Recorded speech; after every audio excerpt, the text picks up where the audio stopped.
Is your Spectrum cable box stuck on a single channel?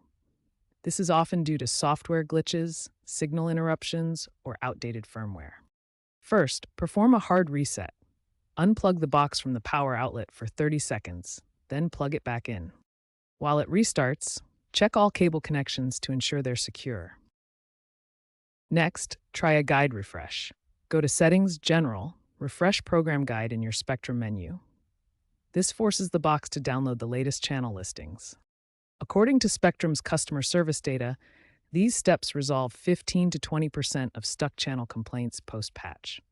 If basic troubleshooting fails, ensure your cable box has the latest firmware by navigating to Settings, System Info. If an update is available, install it. Weak signal strength can also cause issues. Aim for a signal strength above 50 dBmV, which can usually be viewed in the settings. If the problem persists, contact Spectrum support for a signal sweep or possible box replacement. As cable TV declines, Spectrum is integrating streaming services like TV Plus, reducing reliance on physical boxes. The company is also investing in 5G integrated boxes to eliminate stuck channel issues and improve reliability with AI. Tech experts emphasize regular firmware updates for tuning failures.